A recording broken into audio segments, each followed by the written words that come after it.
This morning, like Pastor Brandt said, we have some really exciting news. We're doing some pretty cool things here. We're launching life groups today. Are we all excited about that? We're launching life groups. Yes, right. Get excited. That's amazing. And you might even be thinking, don't we already have small groups? Isn't that something that we've already been doing? And that's a great question. And you're right, we did already have some small groups, but this is new and improved. We're expanding the definition of groups. First of all, with life groups comes this addition of our semester-based, short-term life groups. And these will start at the end of September and end the beginning of December. There's still going to be long-term life groups. There's still going to be class-style life groups. There's still going to be ministry life groups. All those things will still be taking place. But there's going to be all kinds of places that you can get connected and live life together with other followers of Jesus. I brought up some examples of what you're going to see out in the lobby. Here's an example of the sign-up sheets and what they look like. This is the Groff Life Group. There's going to have a bio down here. It says Lynn and Lucy. They've been married for 37 years. Let's give it up for that. That's amazing, right? 37 years, 2 adult children, 10 grandchildren. But then you have over here on the side just the information of the life group and a place to sign up here at the bottom. Another example I wanted to bring up here. This is Pastor Bob's Identity Class Style Life Group.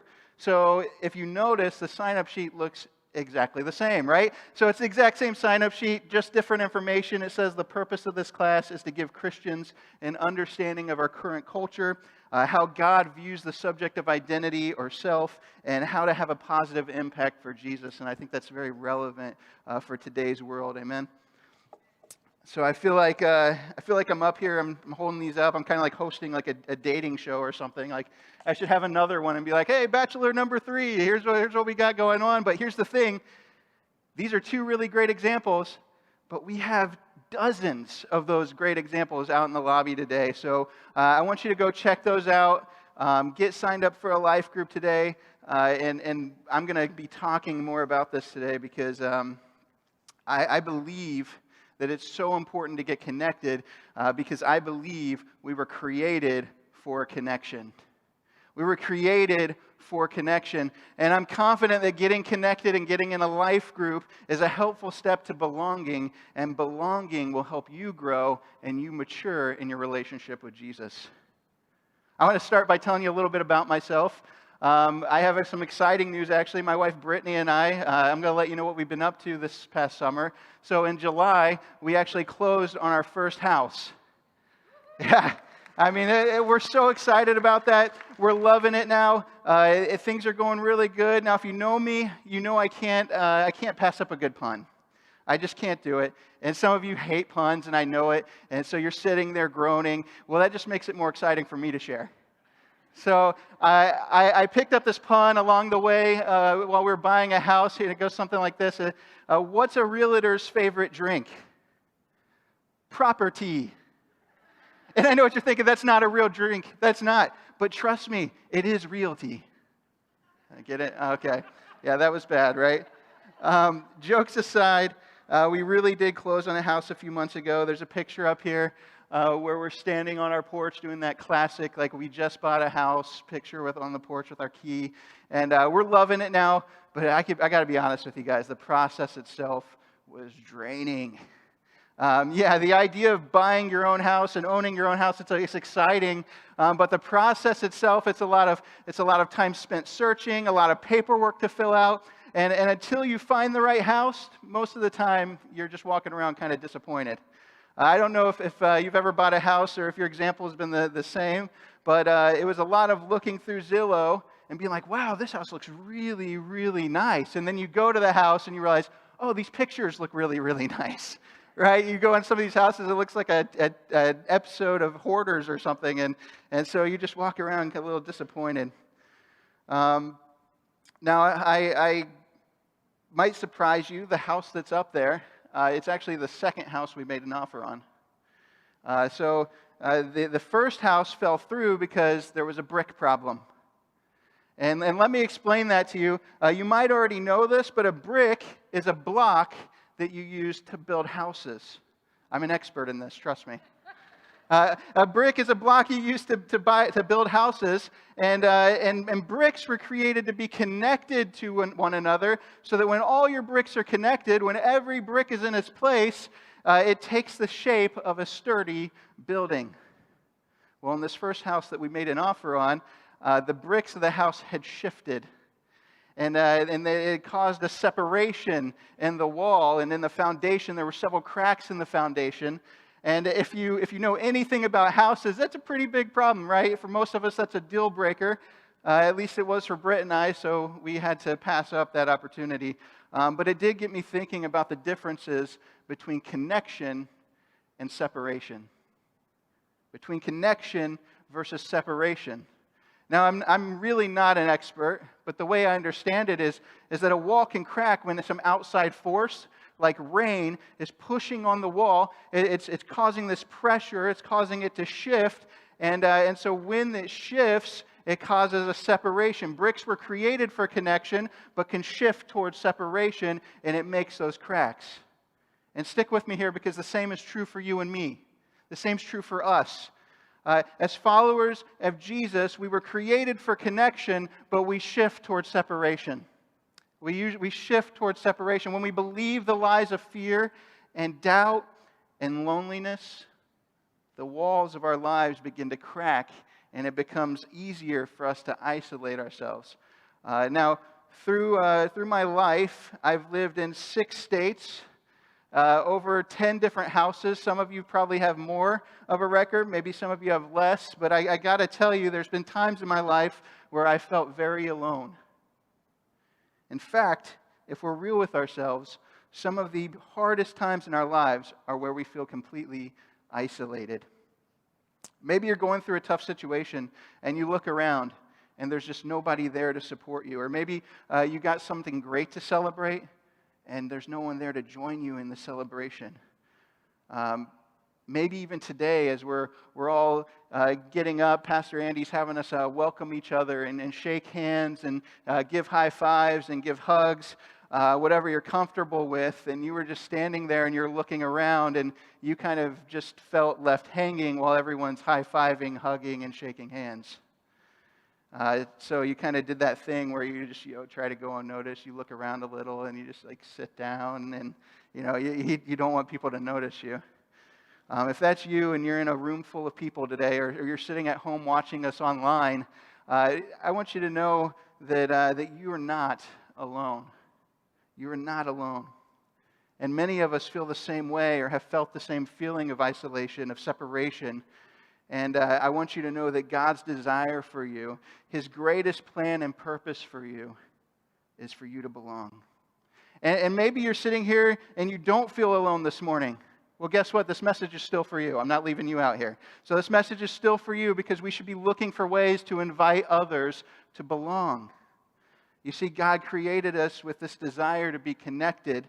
He created us to have connection with Him and with each other. But it's so natural for us to shift towards separation. And if we're going to belong, we need to fight the urge to shift. So I want you to grab your weapons with me today. Grab your swords, get them out, and stand with me if you're able. We're going to read together Ephesians chapter 4, verses 14 through 16. Read it with me, loud and proud. Paul writes this. He says, "Then we will no longer be immature like children. We won't be tossed and blown about by every wind of new teaching. We will not be influenced when people try to trick us with lies so clever they sound like the truth.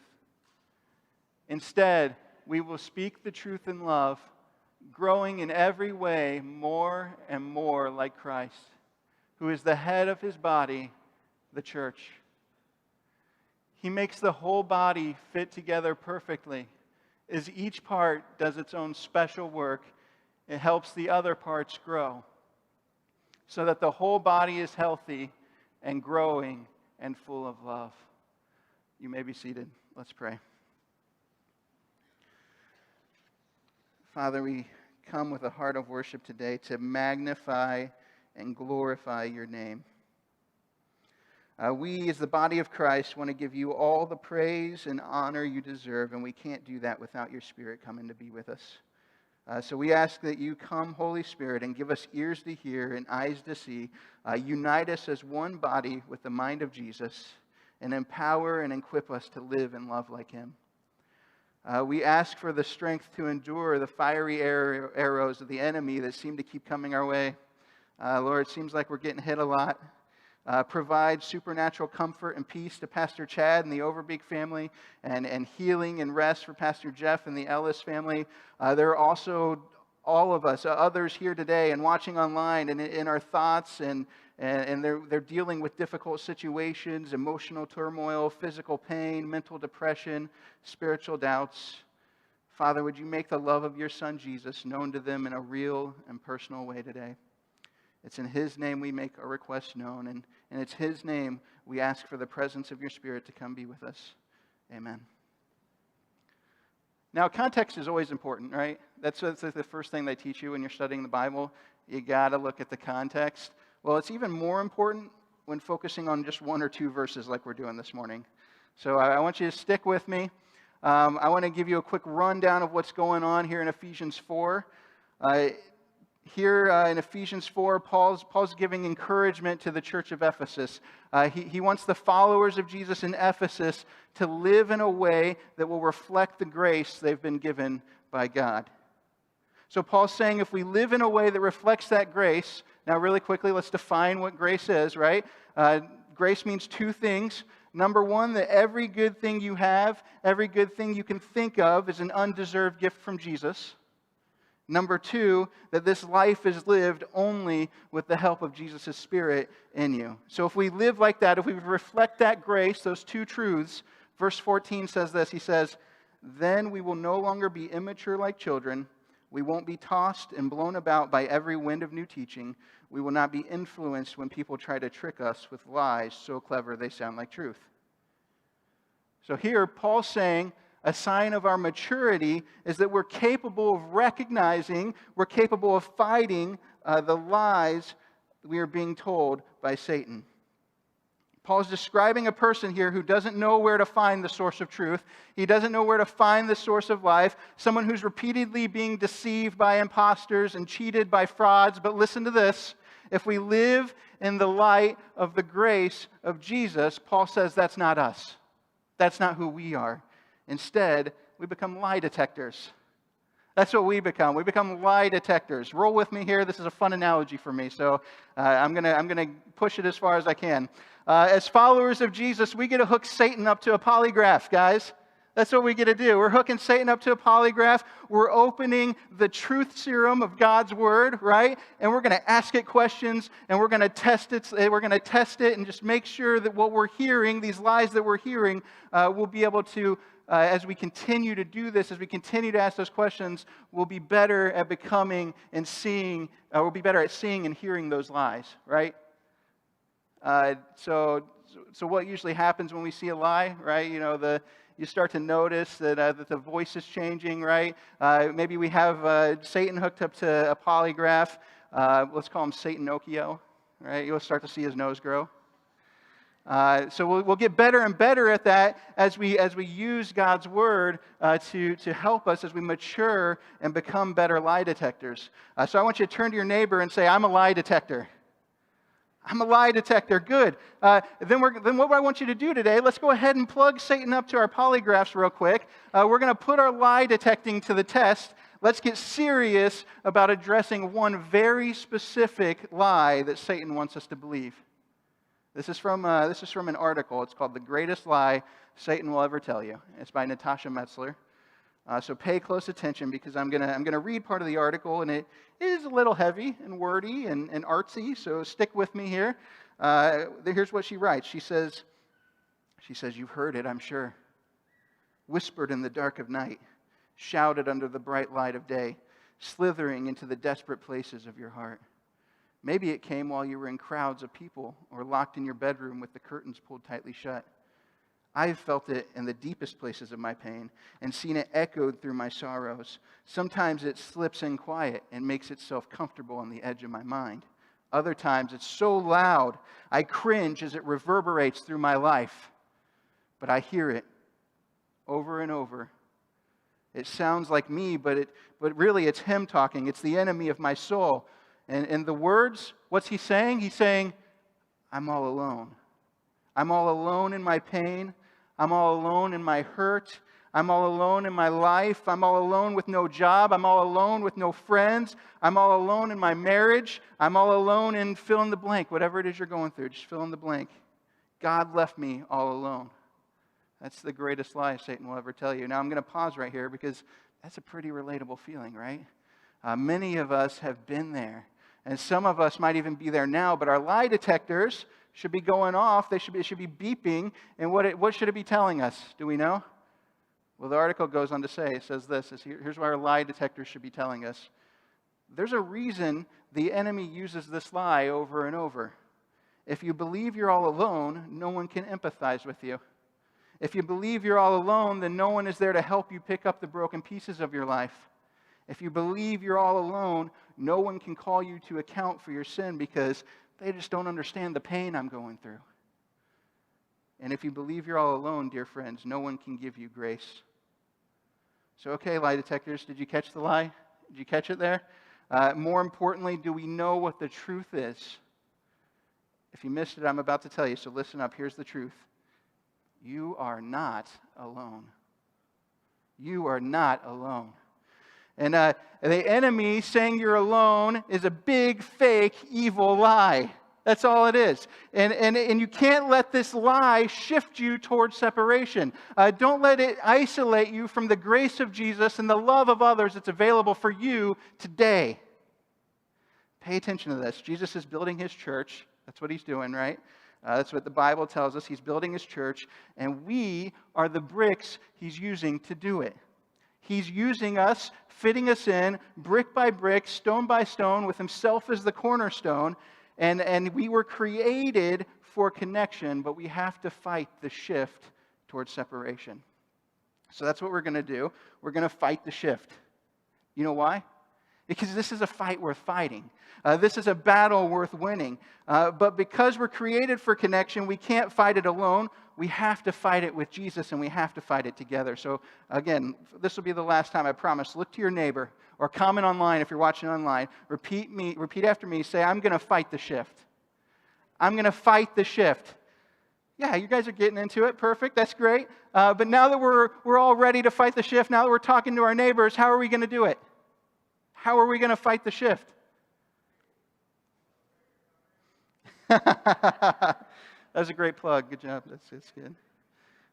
How are we going to fight the shift? Well, we're going to look at 3 ways to fight the shift towards separation. So let's jump in and figure out how to fight the shift. Let's look back at verse 15. Paul says, so if we're mature, that we'll no longer believe lies. And then he says this. He says, instead, we will speak the truth in love, growing in every way more and more like Christ, who is the head of the body, the church. Now let's break this down, because the word for truth and love here, it's meant to be applied in a relationship. You can't live truth and love alone. It has to be done in relationship with others. So it's actually translated as faithfulness in other places in the Bible, that truth and love phrase. It's translated faithfulness in some places. And a truth and love person is a faithful person. It's someone who does what they say they're going to do. It's someone whose words aren't only true and loving, but whose actions are also true and loving. So how do we become a truth and love person? How are we supposed to be that? How are we supposed to practice truth and love in relationship with others?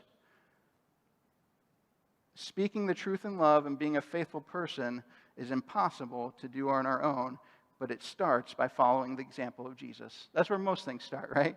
Follow the example of Jesus. Being a truth and love person, being a faithful person starts by following the example of Jesus. So how can we fight the shift towards separation? How can we live the life we were created for instead of living in isolation? Well, here it is. Number 1, remember the faithfulness of Jesus, because everybody needs Jesus. The most important connection that we have, that you were created for, that you were created to have, is your relationship with Jesus. When you walk with Jesus, guess what? Guess what? He's going to be there walking with you even in the difficult times, even in the knockout, drag out, kicking and screaming on the ground times. Jesus is going to be there for you in those circumstances. We have His Word, right? We have Jesus' Word telling us what He's going to do, right? That's part of being a faithful person. We have Jesus' Word, His truthful Word, telling us what He's going to do. These are His promises to us. And then we also have His Spirit in us, loving us, doing what He said He would do for us. And the longer we walk with Him, as we're daily filled up with His Spirit, the more we'll be able to look back and remember just how faithful He's been to us. I want you to think about the Israelites. First, who are the Israelites, right? Quick recap for anyone who doesn't know. They were God's people in the Old Testament. They were in Egypt in slavery. And God just basically busted them out. He told them, He said, hey, I'm going to get you out of here and you're going to go to the promised land. And what did they do? They wandered around in the desert for 40 years. And what were they doing? They'd be shifting, right? They were shifty people. We could call them shiftrelites, basically, right? So these Israelites, they could have just walked straight into the promised land, but they had their complaints, they had their doubts, they had these things that creeped in, these lies that they were telling themselves, causing them to separate from God, causing them to separate from each other. There's lots of infighting. The Israelites, they kept shifting. They kept shifting. And so when we pick up their story in Joshua 4, this is 40 years of shifting. And they're standing at the banks of the Jordan River with the promised land just on the other side. They finally got to this place.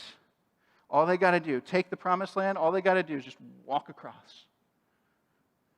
And it's right there. So now this is important. This is a big, big day in Israelites' history. And everything's finally coming together, all those promises that they've been given by God. So here's what God tells Joshua. He gives him some super important instructions. God says, I want you to take 12 stones out of the river, and I want you to place them as a memorial to remember my faithfulness, to remember that I delivered you, to remember that I'm the God who walked with you all this time. You've spent 40 years shifting, but that hasn't shifted my love for you. That hasn't shifted my faithfulness towards you. That hasn't shifted me at all. So here's what he ends up saying. Here's what Joshua takes that message from God. Takes the message of God who says, I am, I have been, I always will be your faithful God. Remember my faithfulness. Joshua goes to the Israelites and he says this to them. He says, in the future, your children will ask, what do these stones mean? Then you can tell them, this is where the Israelites crossed the Jordan on dry ground. Basically, this is where God reminded us of His faithfulness. You see, the Israelites were supposed to look to the stones and remember God's faithfulness day after day, week after week, month after month, year after year, generation after generation. When their children asked, they were supposed to remember and say, look, son, look, daughter, our God, He's a faithful God. He has always provided a way for us. He's never left us alone. He's faithful. And these stones, those stones that you're looking at, the stones that you're asking about, they represent the slavery. They represent the thirst. They represent the hunger. They represent the loss. They represent the wandering and all the difficulties in our lives that God was faithful to overcome. Now I want to stop right now because I recognize that there are many people, when you think about it, those stones, those stories of God's faithfulness, you think, man, that's great. That's really good for you. That was a memorial to remember God's faithfulness. That's amazing. But Pastor John, the stones I'm carrying feel more like a weight to me. They're painful moments where I feel like God hasn't been faithful, where I look back and I really wonder, where is He? And if that's you here today, I get it. I get that. And it can be all sorts of situations. Maybe it's the person that abandoned you, that broke your heart, and they left you, and you wonder, God, where were you? That was supposed to be someone who cared for me. That was supposed to be someone who loved me. Why did you do that? Where were you? Why didn't you intervene? Maybe it's that job that you were waiting on, that you knew, man, if I get this job, my family's set. It'll help my family a lot. God knew I needed it, and I didn't get it. Why wasn't He faithful? Maybe it's somebody that you trusted, that abused you, that scarred you in your life. And that's a pain that you carry with you. And you say, man, I can't imagine that there's any good in this. Where's the good here? Where was God when I needed him? Why didn't or why isn't God helping me with my stones? If that's where you're at right now, or if you find yourself stuck feeling this way in the future, because we'll all have our moments, we're about to say the second way to fight the shift. If you're taking notes, write this down. You need to rely on Jesus' people, because everybody needs somebody. To help fight the shift, you need to rely on Jesus' people, because everybody needs somebody. Everybody needs Jesus. Everybody needs somebody. You'll never grow through what you go through if you're living this life isolated and separated and all alone. Paul writes in verse 16, he says this. He says, Jesus makes the whole body fit together perfectly. Everybody needs Jesus, right? But check this out. As each part does its own special work, it helps the other parts grow. Everybody needs somebody. Paul's saying, look, your entire church family, every individual, if you look to your left, if you look to your right, those people sitting here with you in Walloon Church, those people sitting over in East Jordan Church, those people sitting over in Atlanton Church, our entire church family is so important in helping you grow. Paul uses body language, pun intended, to show us what it looks like for others to help us grow. So hear me out. If I'm a broken leg, just picture me as a broken leg. That might look weird, and I'm trying to grow and I'm trying to heal, then I'm going to need to rely on the other leg to keep me walking, right? To keep the body moving. I'm going to need to rely on the eye to make sure that I don't get too swollen. I'm going to need to rely on the arms, right, to help hold my crutches. If we're broken or feeling weak because we're in the middle of fighting a temptation or dealing with a crisis or grieving a loss, then we need someone to lean on. We need someone to be there for us. Now, I'm going to say something hard, so listen up, because we need someone to lean on. We need someone to be there for us. That someone can't be another broken leg. Right? If I'm a broken leg, I can't be relying on my other broken leg to get me around. So if you have people in your life whose words and lives, they're not passing our lie detector test. Remember, we're lie detectors. So if you have people who are in your life and their lives and their words aren't passing that lie detector test, then we need to get the right people speaking into us. You need the right people who are actually going to help you grow. And for some of us, that means there are relationships that we need to stop relying on. Now, that'll look different for all of us. So this broken person that you might be thinking of right now, who you've been relying on, this broken person, they might even be in your life for you to help them grow. But that might look like you stepping back and spending more time with people who are going to help you look more like Jesus so that you can better help the other broken people in your life look more like Jesus. The difference between where you are today and where Jesus wants you to be depends on having the right, godly, Jesus-filled, iron sharpening iron people in your life to help you remember the faithfulness of Jesus when you can't remember, when you're feeling weak, when you're having your doubts. So number one, remember the faithfulness of Jesus. Number two, rely on his people. Everybody needs Jesus. Everybody needs somebody. Let's put verse 16 up again to get our final way to fight the shift. So I just want to remind you what it says. Paul writes, he makes the whole body fit together perfectly. As each part does its own special work, it helps the other parts grow, so that the whole body is healthy and growing and full of love. This is important. Don't miss this. Because Paul's saying, as much as you rely on getting things from the body of Jesus, as much as you attend church to receive something that'll help you, guess what? The rest of the body also relies on you in order to also grow.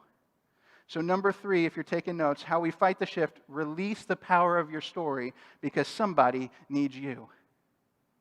You see, everybody needs Jesus, everybody needs somebody, but somebody needs you. You see, you have a story, and that story has the potential to change someone else's life. A great example of this is the story of David and Goliath. Most of us know this story, but stick with me here. So we have Goliath. He's a mighty warrior giant, right? He comes up and he basically he defies God's people. He defies God. He's challenging the Israelites. He wants to challenge their army to a fight, and nobody wants to fight him. Right? They're like, this guy looks kind of big. I don't know if I would survive this fight. David, a young shepherd boy, he shows up and he says, look, you're going to come against my people. You're going to come against my God. You're going to catch these hands. That's Gen Z for we're going to fight, right? We're going to fight. And what does David do? He picks up 5 smooth stones from the river. And he takes one of those stones. He puts it in a sling. He swings it around. And he launches it and then right on Goliath's forehead, right? Hits Goliath. Goliath goes down. Now, we always talk about the story in relation to slaying our own giants, right? How many of you heard that before? That story is all about slaying our own giants. That's what they say. And that's good. I think that's a great application. But the truth is, David wasn't fighting his own personal giant. Goliath wasn't challenging David alone. He was challenging the people of God. He was challenging God himself. So David responded because he was defending his people. So stick with me here because it's about to get really good. When we experience the connection we're created for, when we start living life together, we become each other's people, right? And when you're my people, your giant becomes my giant. When you're my people, your giant, the thing that you're facing in your life, that becomes my giant. And those painful stones we talked about, the ones you might be currently working through, and also the ones that we've picked up and that we've processed and that Jesus has walked us through, guess what they become? They become weapons to help slay not only your giants, but the giants of others. So that divorce that broke you, the one that Jesus put the pieces back together in again, and it becomes a weapon to slay giants in your life and the lives of others. The addiction that took you out, Jesus brings you back in, and it becomes something you can use to help somebody else. The abandonment you felt, maybe your parents left you, and you wonder even as an adult, why didn't they want me? Jesus says, I want you, and that becomes part of your story, and it becomes a stone in your sling. You see, your story has power, and you need to release the power of your story. You need to be sharing your story, because just maybe your story could be the stone that takes down someone else's giant. Your story could be the stone that takes down someone else's giant. Listen up, the pain that you've gone through, maybe it's the pain you're going through, it's not in vain. It's not in vain. God can and He will use it. If you're feeling that pain right now, that just means God's not done with you. That's all it means. God's not done with you. He'll take the pain and He's going to redeem it, and He'll use it. He'll use it as a stone. He'll use it as a weapon to slay giants. Guys, if you leave with nothing else here today, you need to know this. You ready? We are created for connection. And while the troubles of this world want you to shift and separate, while it wants you to isolate yourself from God and isolate yourself from others, God's calling us this morning to fight the shift. And we've learned that we do that by remembering the faithfulness of Jesus, by relying on His people, and by releasing the power of our stories. Because get this, everybody needs Jesus. Everybody needs somebody, and somebody needs you. Somebody needs you. So lock this in. If we remember this and live this out, we'll never be alone. We'll always have Jesus. We'll always have each other. And maybe, just maybe, that's exactly why God brought you here today. Just think about that. Today of all days, right? The day that we're launching life groups, God brought you here. Eyes on me. You need to get around people that are walking in the same direction with you. You need to be in a community. You need to be consistently meeting with people that are going to encourage you, that are going to hold you accountable. You might be here in front of me and sitting down at your computer at home, and you might be thinking here, Jesus is tugging at your heart this morning. I don't want you to ignore that. Don't ignore that tug. Look, if you're having trouble seeing Jesus' faithfulness, or maybe you're asking yourself, how do I find the right people? Or you're ready to maybe share your story to help slay giants for others, let me tell you a way you can do this. It's very practical, just one very, very practical way. 5 words. Here it goes. You might want to write this down. Get in a life group. Get in a life group. It'll help you grow in your relationship with Jesus. It'll give you people to rely on, and it'll give you the opportunity to use what Jesus has done in your life to make an impact in the lives of others. I've got a great example of this morning. I want you to listen to this testimony of two of our very own people whose lives were forever changed by being a part of a life group. Check out this video.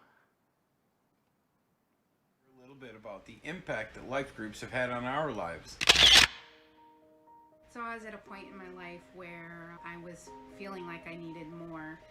We were attending Sunday morning services, and I was involved into a ladies' Bible study, and both were great, but I was just looking for a deeper connection. It was at that point in time that a friend had mentioned that we should look into joining a home group. After looking around and seeing what they were about, I was ready to sign us up.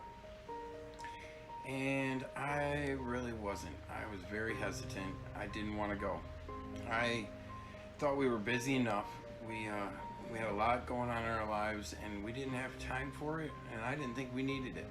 We were doing all the right things, but I was wrong. The Lord led us to a group, and it changed our lives.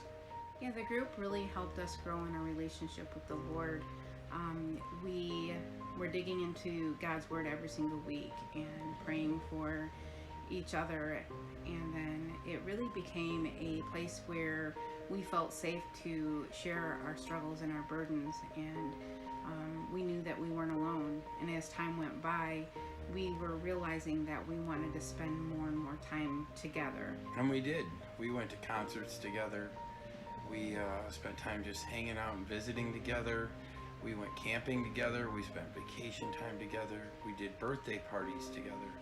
We put on graduation parties and weddings together. And we became family. Yeah, and it was in the middle of all of that one of our group members who was previously diagnosed with breast cancer and was in remission, she got the news that the cancer was back and that it had spread to other parts of her body. This was devastating news, and I think after we got through the initial shock, I think the group all realized that this was one of the reasons why God had brought us all together. It was so that Jill and Dennis didn't have to walk through this alone. So we did what any other family would do for each other. We continued doing our weekly movie nights with them, and we helped get Jill to and from doctor's appointments and chemo treatments, and we renovated a portion of their home so that when she became really ill, she was able to move a little bit more freely. And I think most important, we continued to have fun together and laugh at each other. And so when it came time to usher Jill into the arms of Jesus, all of us were right there, and we were singing her favorite worship songs and reading scripture over her. Life groups taught us how to live life that glorifies Jesus. And it was never really about Bible study. We grew and we shared life together, and we lived life together. And what a powerful testimony, right? Thank you, Dave and Jody and Dennis, for letting Jesus use you. Guys, I hope you've been inspired to get in a life group today.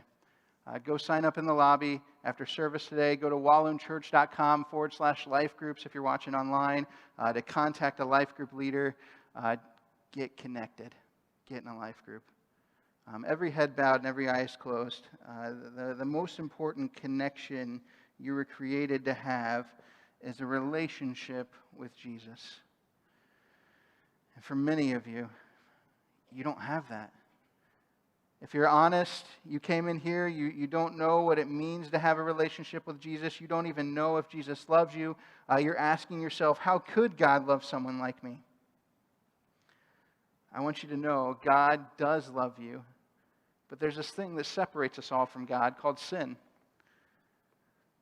We all fall short of God's standard, and our sin shifts us, it separates us from Him. And still, He loved you so much that He sent His only Son, Jesus, to be somebody for you. He sent his only son, Jesus, who lived a sinless life. He died on a cross so that you and I could be forgiven of our sins. They put him in a tomb. And guess what they did? They covered that tomb with a stone. But 3 days later, that stone was rolled away, and his resurrection and that stone is now a sign of the new life we can have in him. So if you're ready to turn away from your sins today, if you're ready to stop walking on your own, if you recognize that you need Jesus in your life, you're ready to surrender to him and receive the forgiveness and the new life he offers. If that's you, comment online, or if you're here today, just say, I need Jesus in my life. I want to pray with you this morning.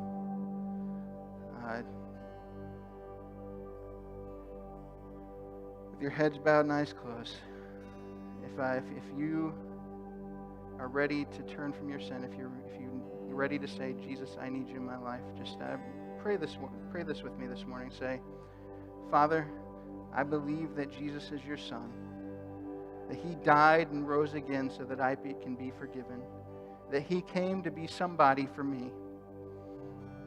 Take my life, I give you control, change my heart and make me new. Send your Spirit to live in me and guide me so that I'll look more like Jesus every day. Father, thank you for your grace and for creating me for connection with you and your people. Help me to be somebody for somebody else. I want us all to take an inventory of our lives. Maybe you're here today and you haven't even developed a connection with Jesus. You're here and you're struggling because you can't see Jesus' faithfulness. You don't recognize that you need Jesus, or maybe you need someone to rely on, but you don't have the right people around. There's relationship you need to back off of. Ask God for wisdom and guidance. Ask him to send you the right people. Or maybe you have a sling full of stones, but you're not using those stones as weapons for others. You're not sharing your story or your life with others. You're not being someone for somebody else. Whatever category we fall into, I want to pray for you. Holy Spirit, would you move and speak to us today? Help us fight the shifts in our life with action steps. We need you. We need your people. We need to be intentional about getting connected because you created us for connection. Father, I thank you for every person in this room and watching online. You know their hearts. And I pray that you would give them the boldness and the courage to continue taking steps of faith, to reach out and get connected to your Son Jesus and his people. It's in his name we pray. Amen.